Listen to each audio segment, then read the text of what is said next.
The Vampire King found her wedged between two barrels of Bordeaux from 1847, her breath coming in terrified little gasps that echoed off the stone walls of his wine cellar.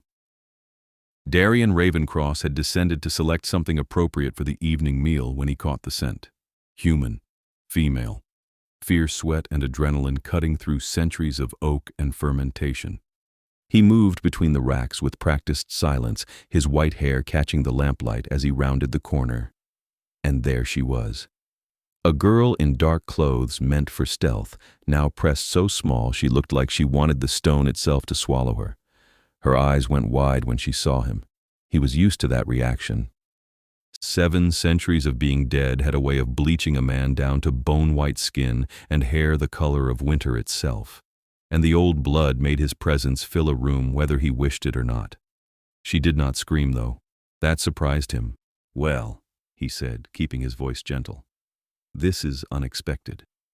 She tried to push herself further into the gap, which was impossible. Her fingers scrabbled against stone worn smooth by time and temperature. She was perhaps 22 or 23, with dark hair pulled back in a practical braid and eyes that darted from his face to the cellar stairs behind him. Looking for exits. Smart girl. "I'll go," she whispered. "I'll leave right now. I won't tell anyone, please." Darian tilted his head. "What are you doing in my cellar?" "I just needed," she swallowed hard, "food, money, something I could sell.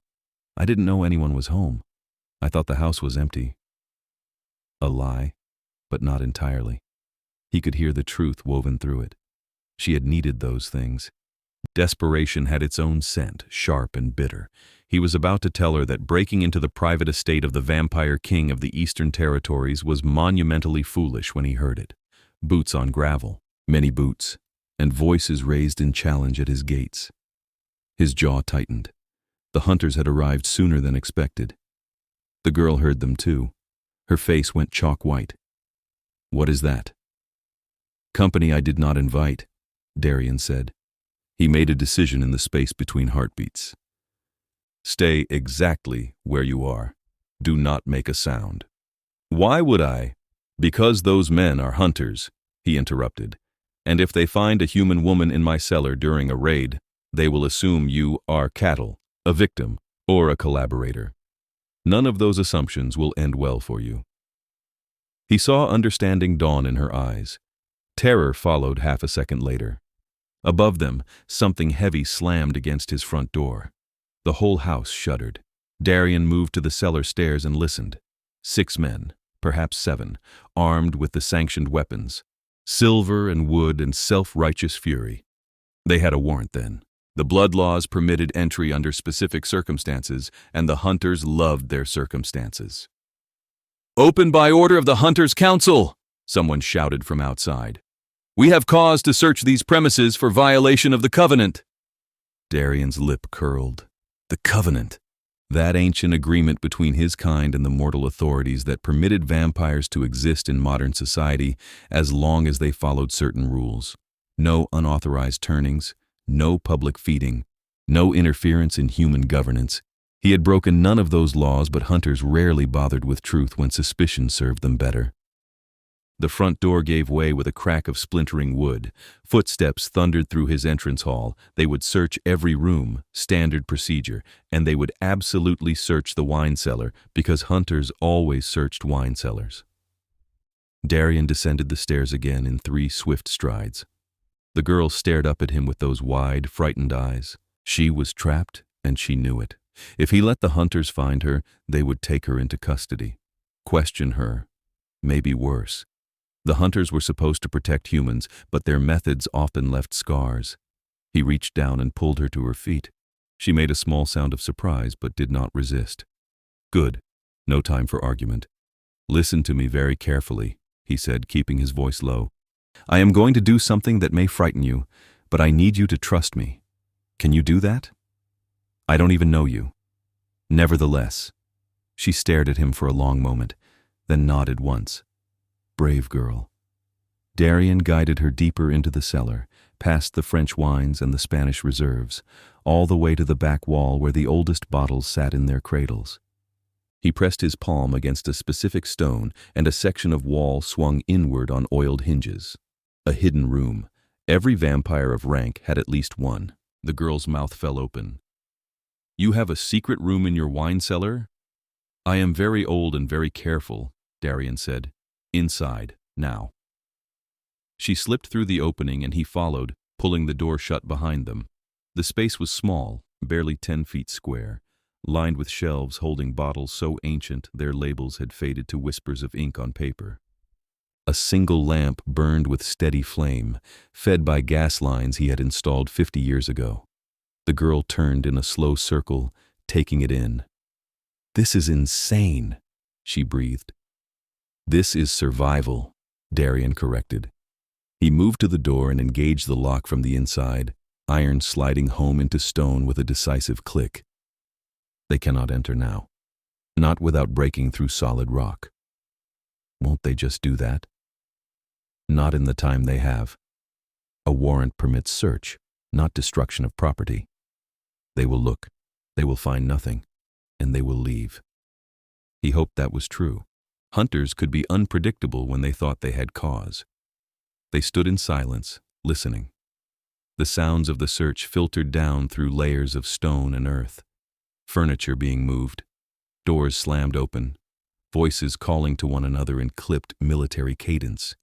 The girl wrapped her arms around herself, and Darian noticed she was shaking. "You are cold," he observed. "I'm terrified." "Yes, that too." He shrugged out of his dinner jacket and offered it to her.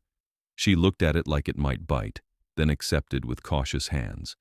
The jacket swallowed her. She pulled it close, and he caught the moment her fear ebbed just slightly. Warmth helped, even symbolic warmth.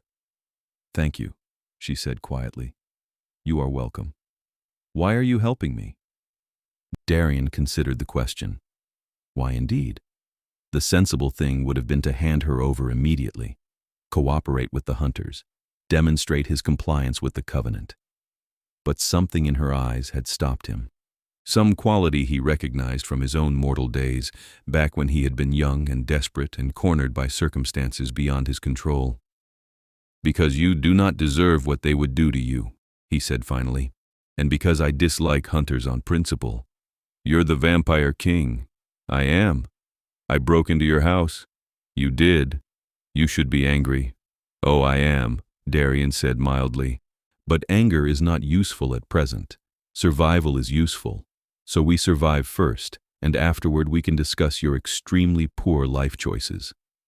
That startled a laugh out of her, small and half-strangled, but genuine.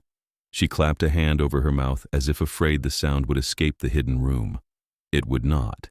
He had designed this space with secrecy in mind. Soundproofed walls, reinforced door, air circulation that vented 2 streets away through tunnels built during the last century. "What's your name?" he asked. She hesitated, then seemed to decide honesty cost her nothing at this point. "Grace Ashford." Grace. He tested the name. It suited her. Despite the fear and the terrible circumstances, she held herself with a certain dignity. "I am Darian Ravencross, though you seem to already know that. Everyone knows who you are. You're the king of the Eastern Territories. You've been alive since the 13th century. You own half the city. 3/4, actually. I have been a careful investor." Her laugh came easier this time. "Of course you have." They fell quiet again, listening. The search continued overhead. Darian could track the hunters' progress by sound alone. They had cleared the main floor and were moving to the upper levels, bedrooms, studies, the gallery where he kept his art collection. They would find nothing incriminating because there was nothing to find. He kept his affairs meticulously legal, his feeding arrangements consensual and documented, his business dealings beyond reproach. But that would not stop them from looking. "What did they accuse you of?" Grace asked. "You said they have a warrant." "I do not know yet. The specific charges will be in the documents they presented at my door, which I did not have opportunity to read before they broke said door down." His voice took on an edge despite his best efforts. "Some fabrication, no doubt, a disappeared person, an unsanctioned turning, perhaps a financial irregularity they can twist into evidence of thrall keeping." Thrall keeping is illegal? Extremely, and I do not engage in it. He looked at her directly. I do not keep humans as slaves or food sources, Grace Ashford. Everything I do is within the bounds of the covenant, tiresome as those bounds may be. She met his eyes, searching for the lie. She would not find one. After a moment she nodded, apparently satisfied. Okay, she said. I believe you. That is remarkably trusting given our circumstances. You locked yourself in here with me, Grace pointed out. If you wanted to hurt me, you'd have done it already. And you gave me your jacket. Monsters don't do that. You have a very optimistic view of monsters. Maybe. Or maybe you're not as monstrous as you think. Darian had no answer for that. He turned his attention back to the sounds above them. The hunters had reached the wine cellar. He could hear their boots on his stairs. They would search the racks, check the walls, perhaps take a bottle or two as unofficial taxation. They did that sometimes. Petty theft dressed up as official business. Grace pressed closer to the hidden door as if she could hear them too. Maybe she could. Human hearing was limited, but fear sharpened the senses. Her hand found his arm without seeming to realize it, fingers digging into his sleeve. Darian held very still. Let her take the comfort she needed. Minutes crawled past. The hunters moved through the cellar with methodical precision. Someone knocked on the walls, testing for hollow spaces. Darian felt Grace tense beside him, but his hidden room was well made. The wall sounded solid because it was solid. 3 feet of stone and earth and careful construction. They would need more than knuckles to find it. Finally, after what felt like hours, but was likely only 20 minutes, the hunters retreated. Up the stairs. Back through the house. Darian heard the lead hunter bark orders to his men. A final sweep. Check the grounds. Then departure. Grace let out a shaking breath. Are they leaving? It appears so. Should we wait longer? Make sure? Yes. Darian did not move from his position near the door. We wait until I am certain they have cleared my property entirely. If they have posted a watch, we do not want to emerge prematurely. How long will that take? An hour, perhaps 2. Grace looked around the small space. The reality of their situation seemed to settle over her. They were locked in a hidden room together, a vampire king and a human thief. No windows, no way out except through the door that could not be opened until the hunters were truly gone. This is definitely the weirdest night of my life, she muttered. I imagine it ranks fairly high on my list as well, and I have had 700 years of strange nights. She laughed again. He was beginning to enjoy that sound. They settled into an awkward sort of truce. Grace sat down on the floor with her back against the shelves, his jacket still wrapped around her shoulders. Darian remained standing, listening with the patient stillness of someone who had spent centuries learning to wait. The silence stretched, but it was not uncomfortable. Merely present. Can I ask you something? Grace said after a while. You may ask, I may not answer. Why do you have a wine cellar? Do vampires even drink wine? We can, Darian said. We do not need to, but we can. I keep the collection because I enjoy it. The taste, the ritual, the history in every bottle. Also because it is an excellent investment, and because having an acclaimed wine cellar gives me a reason to host events, which helps maintain my human business connections. He gestured at the bottles surrounding them. These bottles, however, are not for investment or entertaining. These are personal. Grace twisted to look at the nearest bottle. The label was so faded she could barely make out the words. How old is this one? 1793. A Chateau Margaux that survived the French Revolution by sheer luck and my intervention. He pulled the bottle from its cradle and turned it carefully. I was in Paris that year. The terror was in full swing. I found this in a cellar much like this one, hidden by an aristocrat before he went to the guillotine. I brought it here. A small piece of history preserved. That's actually kind of beautiful, Grace said softly. I thought so. Do you do that often? Preserve things? When I can. Darian returned the bottle to its place. Immortality teaches you that everything is temporary. Empires fall, languages die, art crumbles to dust. So yes, I preserve what I can.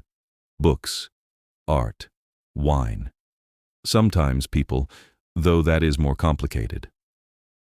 Grace was quiet for a moment. Then she said, "The hunters think you turned someone without permission, don't they? That's what the warrant is for." "Most likely." "Did you?" "No." He looked at her directly. "Turning someone requires consent under the covenant. Explicit, documented, witnessed consent. I have not turned anyone in 50 years, and when I did, it was done properly, legally. The person in question is still alive, thriving, and living in Montreal." "Then why do they think you did it?" Darian sat down on the floor across from her, abandoning the pretense of vigilance. The hunters were gone. He could hear the silence of his house settling back into itself. "Because someone wants me investigated," he said. "Someone with enough influence to convince the Hunters' Council to issue a warrant. And the easiest accusation to make against a vampire is an illegal turning. It is difficult to disprove because it requires proving a negative. I cannot show them the person I did not turn because that person does not exist. That's insane. That is politics."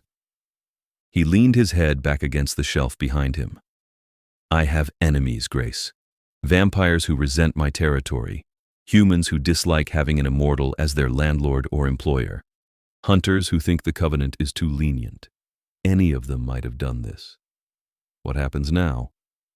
Now I contact my lawyer, obtain a copy of the warrant, and begin the tedious process of defending myself against spurious charges. It will take months, possibly years. The blood law courts do not move quickly." Grace pulled his jacket tighter. "That sounds exhausting." "It is, but it is also survival. This is the price of existing in the modern world as something that used to be a myth." He looked at her. "What about you, Grace Ashford? What led you to break into my wine cellar on tonight of all nights?" She flushed. "Desperation. Bad luck. Take your pick." "I would like the full story, please." She was quiet for a long moment. Then she sighed. "I lost my job 3 months ago, laid off when the company downsized. I've been looking for work, but everything requires experience I don't have or education I can't afford. My savings ran out. I got evicted last week. I've been sleeping in my car and trying to figure out what to do next." "And you decided burglary was the answer?" "I decided I needed to eat," Grace said sharply. "I haven't had a real meal in 4 days. I saw your house and it looked empty. Big places like this usually have cash lying around or jewelry or something I could pawn. I just needed enough to get by until I found work. I wasn't trying to hurt anyone." Darian studied her. The truth rang clear in every word. Desperation made people reckless. He knew that better than most. "You picked the wrong house," he said. "Clearly. You also picked the wrong night." "I know. But you are alive, unharmed, and currently under my protection, which is more than you would be if I had not found you first." Grace met his eyes. "Why did you protect me? Really?" Darian considered his answer carefully. "Because I remember being hungry," he said finally. "I remember being desperate and cornered and willing to do things I would not normally do. That was 700 years ago, but I have not forgotten. And because the hunters would have hurt you, either deliberately or through negligence, and I do not permit that in my territory." "Your territory," Grace repeated. "I'm in your territory, so you protect me?" "Something like that. That's very medieval of you."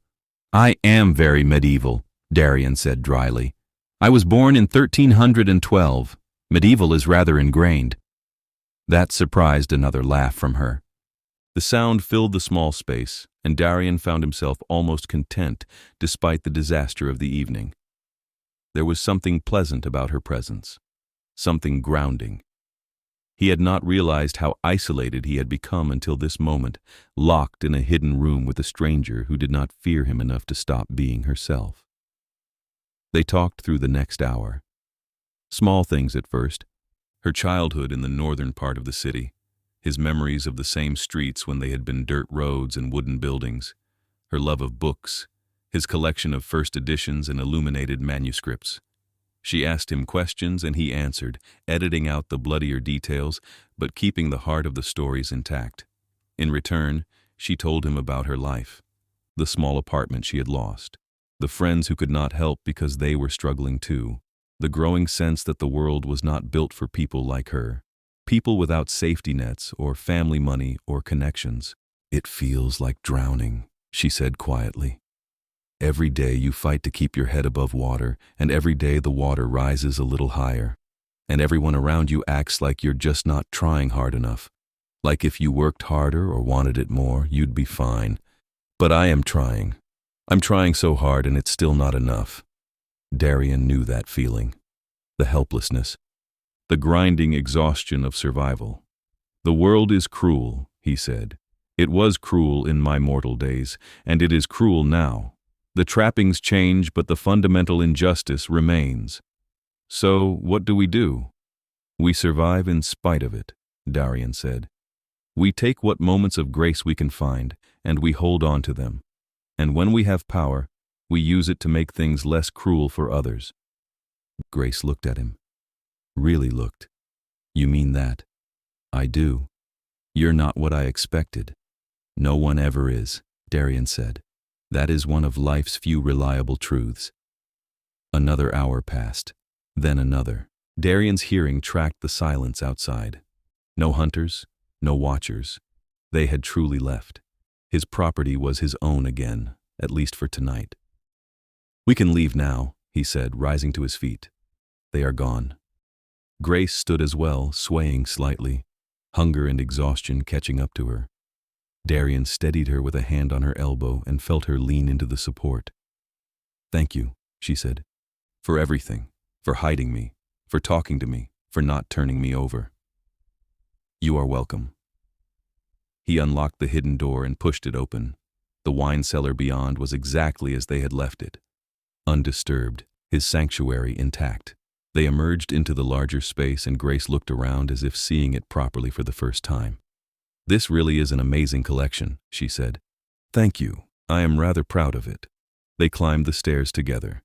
Darian's house above was a disaster. The hunters had torn through it with their usual disregard for property. Furniture overturned, books pulled from shelves. His front door hung crooked on its hinges, the lock mechanism shattered. He surveyed the damage with cold fury. "This will take days to repair," he said. Grace hovered uncertainly near the cellar entrance. "I should go. I've caused you enough trouble." "Where will you go?" She hesitated. "My car, I guess, until I figure something out." "No." She blinked. "No.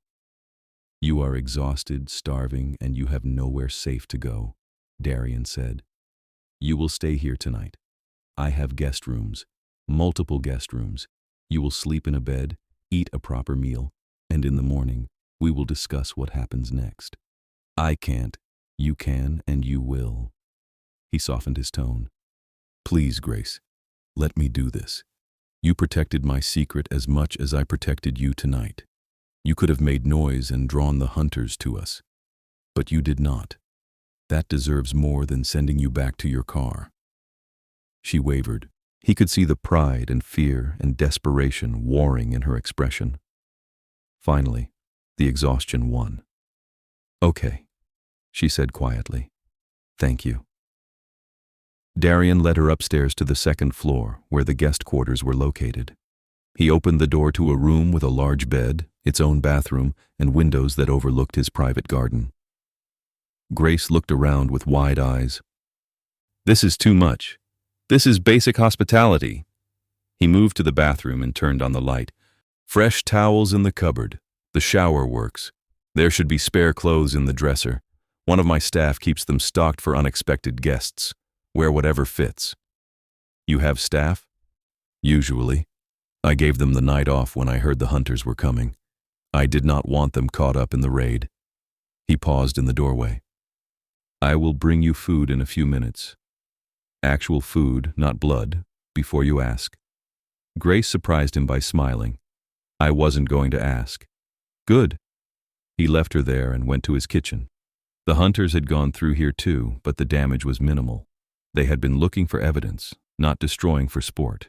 He found bread, cheese, fruit, some cold chicken left from yesterday's meal. He arranged it on a plate with more care than was strictly necessary and carried it back upstairs. Grace had washed her face and hands, but was still wearing her dark clothes. She looked younger with the fear washed away, more vulnerable. She took the plate from him with reverent hands. "This looks amazing." "It is adequate," Darian said. "In the morning I will prepare something better." "You cook?" "I am 700 years old. I have had time to learn many skills." He left her to eat in privacy and returned downstairs to begin assessing the damage. The door would need a carpenter. The shelves could be righted easily enough. The books returned to their places. He worked through the night with the methodical patience of someone who had weathered worse disasters. By dawn, his house was mostly restored to order. Only the broken door remained as evidence of the intrusion. When the sun rose, Darian retreated to his own chambers. The windows were fitted with blackout shutters that sealed out every trace of light.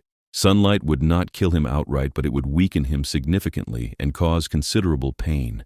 Better to avoid it entirely. He settled into bed and let the day sleep take him. He woke at sunset to find Grace sitting in his library. She had changed into clothes from the guest room, soft pants and a sweater that hung loose on her frame. She was curled in one of his chairs with a book open in her lap, completely absorbed. She looked like she belonged there. "Good evening," Darian said from the doorway. Grace jumped slightly, then smiled. "Hi, I hope it's okay that I'm in here. I couldn't sleep anymore and I saw all the books and It is perfectly fine," Darian assured her. "What are you reading?" She held up the book, a first edition of Wuthering Heights. "Careful with that one," he said mildly. "It is worth approximately $50,000. Grace nearly dropped it. "What?" "First edition, 1847, signed by Emily Bronte herself." He crossed the room and took the book gently from her shaking hands. "But it is meant to be read, not simply locked away. You may borrow it if you like." "I absolutely cannot borrow a $50,000 book." "Why not? You already broke into my house. Borrowing a book seems minor by comparison?" She laughed, and he realized he had been hoping for that sound. "You make a good point." He returned the book to her. "Keep it as long as you need. I trust you will take care of it." Grace cradled the book like something precious. "I will. I promise." They had breakfast together. Or rather, Grace had breakfast while Darian sat across from her with a glass of wine. The morning conversation flowed easily. She asked him about his library. He asked her about her favorite books. They discovered a shared love of Victorian literature and historical nonfiction. The time slipped past without notice. "I should probably go," Grace said eventually. "You've been incredibly kind, but I can't impose forever." "Where will you go?" She bit her lip. "I don't know yet, but I'll figure something out." Darian made a decision. "Stay." "What?" "Stay here," he said. "I have more than enough space. You need somewhere safe while you sort out your situation. This house can provide that." "I can't just live in your house." "Why not?" "Because that's insane. You don't even know me." "I know enough," Darian said. "I know you are clever, honest, and trying to survive circumstances beyond your control. I know you kept your head during a crisis and trusted me when you had no reason to. That is sufficient." Grace stared at him. "You're serious?" "Entirely." "But what would I even do here? I can't just be a freeloader." "Then do not be," Darian said. "My house is large and I live alone. I could use someone to help manage it. My staff are excellent, but they do not live on the premises. Having someone here full-time would be useful. You would have your own room, your own space, and a salary." "You're offering me a job." "I am offering you survival," Darian corrected. "The job is simply the framework that makes it acceptable to your pride." She laughed, shaky and breathless. "You have me completely figured out, don't you?" "I have lived a very long time, Grace. I recognize stubborn independence when I see it." She was quiet for a long moment. Then she said, "What's the catch?" "No catch. You help me maintain my home. I provide you with safety and income. If you decide to leave, you leave. No obligations beyond basic human decency." "And you won't?" She hesitated. I mean the vampire thing. I will not feed from you, Darian said firmly. I will not turn you without your explicit consent. I will not use thrall or compulsion or any other manipulation. You will be safe here, Grace. You have my word.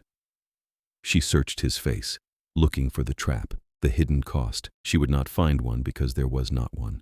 He was lonely, he realized. His staff were efficient but distant. His business associates were just that, associates. He had not had simple companionship in longer than he cared to admit. And this woman, this brave, stubborn, desperate woman, had stumbled into his life at exactly the right moment. Okay, Grace said finally. I'll stay. For a while anyway. Until I figure out my next step. Excellent. Darian felt something in his chest unwind. Tension he had not known he was carrying. Then, welcome to your new home, Grace Ashford. The next weeks fell into a comfortable rhythm. Grace settled into the guest room and made it her own. She took over the household management with surprising efficiency, coordinating with his staff, organizing his social calendar, and generally bringing order to the comfortable chaos he had been living in. She was good at it. Better than good. She had a knack for anticipating problems before they arose and solving them with minimal fuss. Darian found himself looking forward to their evening conversations. Grace was endlessly curious about his long life, and he found himself telling her stories he had not shared in centuries.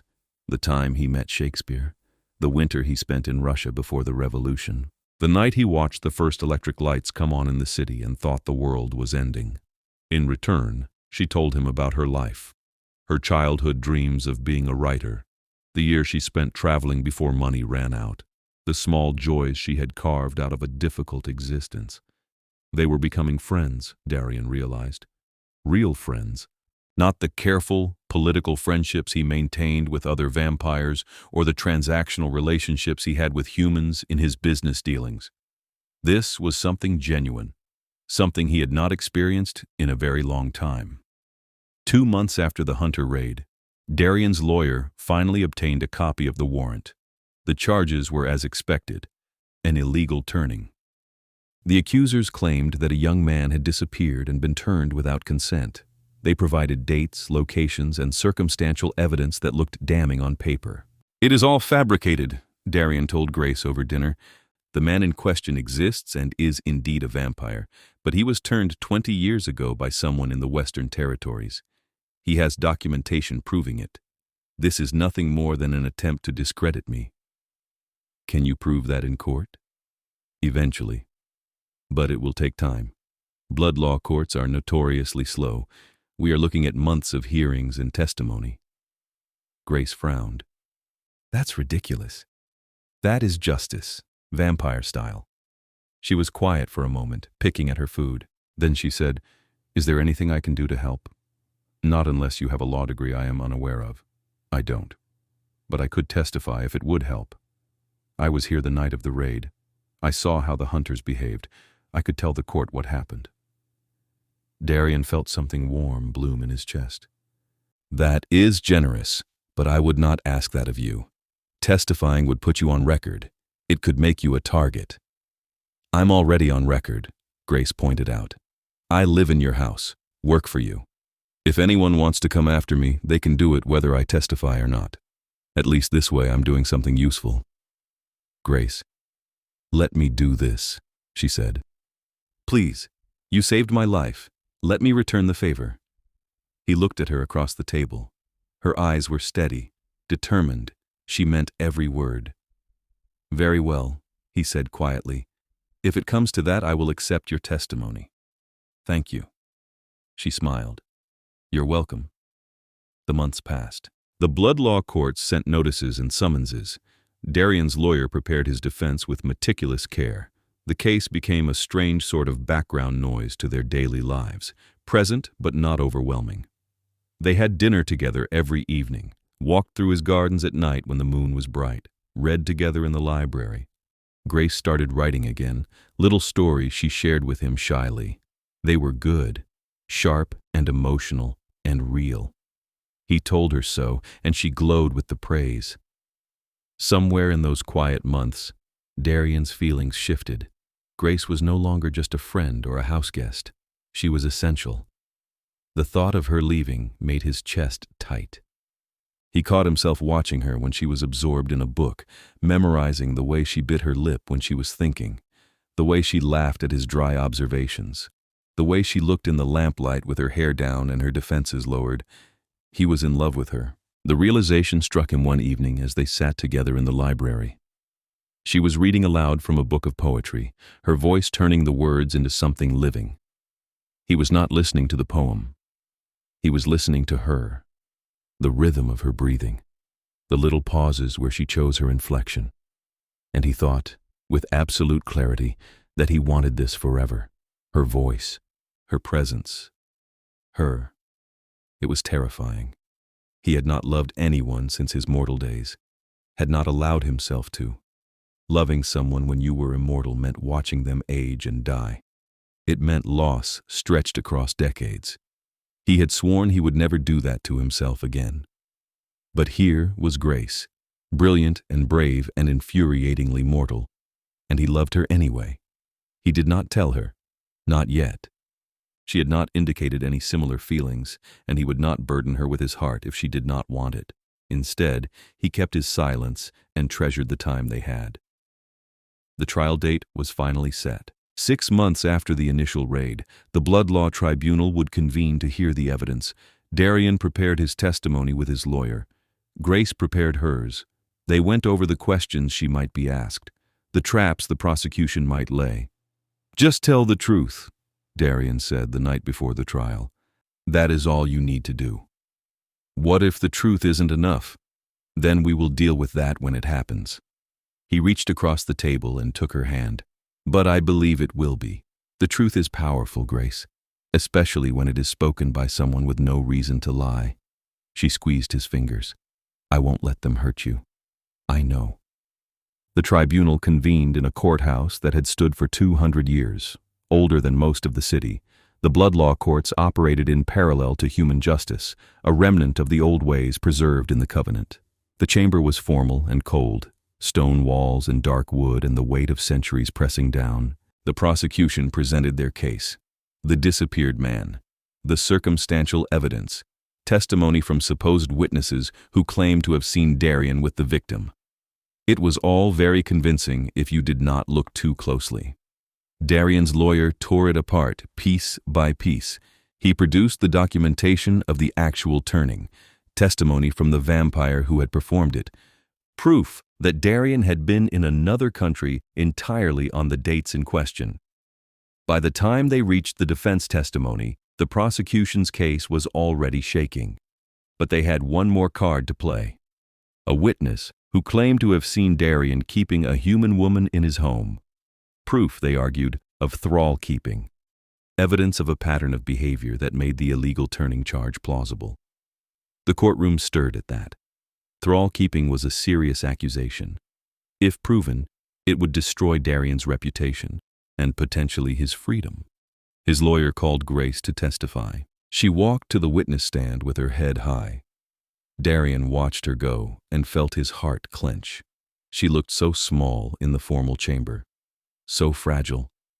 But when she sat down and the questions began, her voice was steady. "State your name for the record." "Grace Ashford." "And what is your relationship to the defendant?" "I work for him. I manage his household." "You live in his home?" "Yes." "And how did this arrangement begin?" Grace took a breath. Then she told the truth, the whole truth. How she had broken into his home, how he had found her, how the hunters had arrived and he had hidden her to keep her safe, how he had offered her work when she had nowhere else to go. Her voice never wavered. She laid it all out with simple honesty. The prosecution tried to twist her words, tried to suggest she was under thrall, that Darian had manipulated her. Grace shut them down with cold precision. "I am not under thrall," she said clearly. "I am not being manipulated. I am here because Darian Ravencross saved my life and gave me a chance when no one else would. He has treated me with nothing but respect and kindness. He has never fed from me, never compelled me, never harmed me in any way. These charges are lies told by people who want to destroy a good man, and I will not stand by while you do that." The chamber went silent, every eye on Grace. She stared back at them, unflinching. I choose to be here, she said. I choose to testify for him, and I choose to tell you that if you convict him of these false charges, you will be committing an injustice. The prosecution had no response to that. How could they?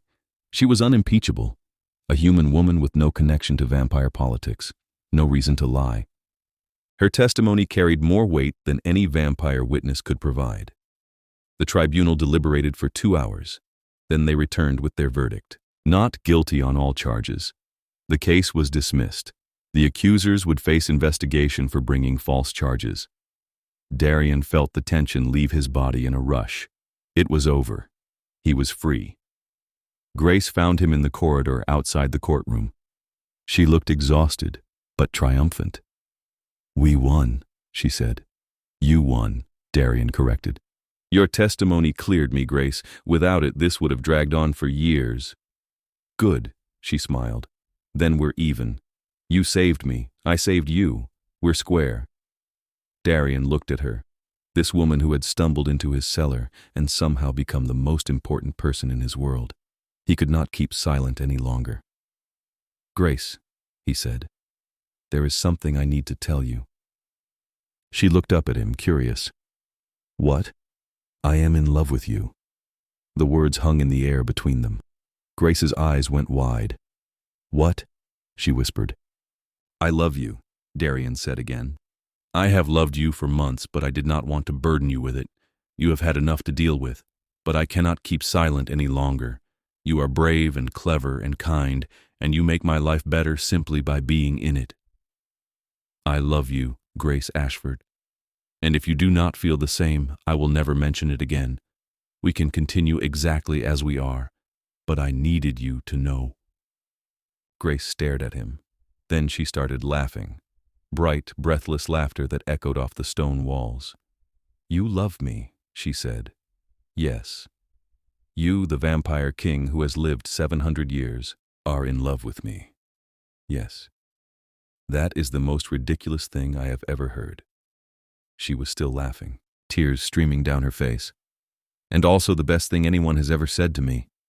Darian felt hope kindle in his chest. Grace, I love you too, she said. I have loved you since you let me borrow that $50,000 book, since you told me stories about your life, since you made me feel like I mattered. I love you, Darian Ravencross, and I cannot believe it took a trial for us to finally say it. He moved before he could stop himself, closed the distance between them, and pulled her into his arms. She came willingly, rising on her toes to meet him. Their kiss was careful at first, testing, then deeper as months of unspoken feeling poured through. She tasted like hope and home, and everything good he had thought was lost to him. When they finally broke apart, they were both breathless. So what happens now? Grace asked. Now we go home, Darian said, and we decide what we want our lives to look like. They walked out of the courthouse together, into the night that belonged to him and the future that belonged to them both. The conversation happened a week later. They were in the library, Grace curled in her favorite chair while Darian sat across from her. The question had been building between them since the trial, since the kiss, since everything changed. I want to be with you, Grace said quietly. Properly. For as long as we have. As do I. But you're immortal and I'm not. I know. Grace took a breath. There's one way to fix that, isn't there? Darian went very still. Grace. You could turn me, she said. If I wanted it, if I asked. Yes, Darian said carefully. I could. But it is not a decision to make lightly. Turning is permanent. You would lose the sunlight, lose the ability to eat most foods, lose your mortality. It is a high price to pay. But I would have you, Grace said. And time. Actual time. Not just a handful of years before I'm old and you're still the same. We could have centuries together. We could, Darian agreed. But only if you truly want it. Not for me. Not to make me happy. It has to be your choice, made for your own reasons. Grace was quiet for a long time, thinking, weighing the cost. Darian waited. This was her decision. He would support whatever she chose. Finally, she said, I want it. Not just because of you, though that is part of it, but because I have spent my whole life feeling like time was running out, like I would never have enough of it to do everything I wanted. And now you are offering me the opposite. Enough time to write all the stories I want to write, to read all the books, to see the world change and grow, with you beside me. She looked up at him. I want that, Darian. I want forever. Then you shall have it, Darian said softly. But we do it properly. Documentation, witnesses, everything legal and above board. I will not risk charges for this. Grace smiled. You really hate hunters, don't you? With a passion. They arranged it all with meticulous care. The documentation filed with the blood law courts. Witnesses from the vampire community who could verify her consent was freely given. A medical examination to confirm she was healthy enough for the turning. It took 2 months to complete all the requirements, but finally they had approval. The turning itself happened in Darian's chamber. Grace lay on his bed, calm and ready. His lawyer and 2 other vampires stood as witnesses, everything official and documented. Last chance to change your mind, Darian said. Not changing my mind, Grace said. Do it. He bit his wrist first, let his blood well up dark and ancient. Then he bent to her throat, found the pulse point beneath her skin. The moment before he bit, he hesitated. I love you, he said. I love you too, Grace whispered. Now make me immortal so I can love you forever. He bit down. She gasped but did not pull away. He drank carefully, controlled, taking just enough to bring her to the edge. Then he pressed his bleeding wrist to her mouth. Drink, he commanded. She did. The change began immediately. He felt it through the blood bond forming between them, her heartbeat slowing, her body beginning the transformation. It would take 3 days to complete, 3 days of pain and change and rebirth. He stayed with her through all of it, held her when the pain made her cry out, cooled her burning skin with damp cloths, whispered stories to distract her from the agony. The witnesses left after the first day, but Darian never moved from her side. On the 3rd evening, Grace opened her eyes. They were no longer brown. They were the deep crimson of a new vampire. Her skin had gone pale, her features sharper. She looked like herself still, but refined, perfected, beautiful. How do you feel? Darian asked. Grace sat up slowly, testing her new body. Strong, she said.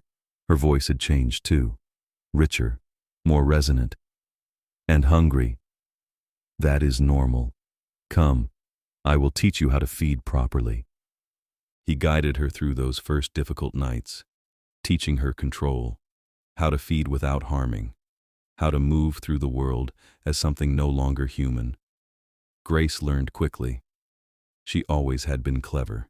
2 weeks after her turning, they held a small celebration, just his household staff and a few close vampire friends. Grace wore a dress the color of midnight and looked like she had been born to this life. She moved through the room with new grace, laughed with new confidence. She was happy, truly happy. And so was Darian. They settled into their new life together. Grace continued managing his household, but now she did it with vampire efficiency. She started writing again, stories that would take decades to complete. Darian bought her a building in the city where she could set up a proper study. They traveled together, Paris, Tokyo, Cairo, all the places she had always wanted to see. Years passed, then decades. The world changed around them, but they remained constant, partners in every sense. They hosted events at his estate, worked together on his business ventures, built a life that was rich and full and exactly what they both wanted. 50 years after her turning, they stood together in Darian's wine cellar, the same cellar where they had met. It had been expanded over the years, new vintages added, but the hidden room was still there, still secret, a reminder of where they began. Do you ever regret it? Darian asked. Choosing this life? Grace looked at him. Still beautiful, still brilliant, still his. Never, she said. This life gave me everything I wanted. Time, adventure, you. I would choose it again in a heartbeat. As would I, Darian said. He pulled her close, kissed her temple. You were the best thing to ever stumble into my wine cellar, Grace Ravencross. She laughed. And you were the best vampire king to find me there. They stood together in the place where everything had begun, Two people who had been lost and desperate and alone, now found, now together, now forever. Outside, the world continued its endless turning.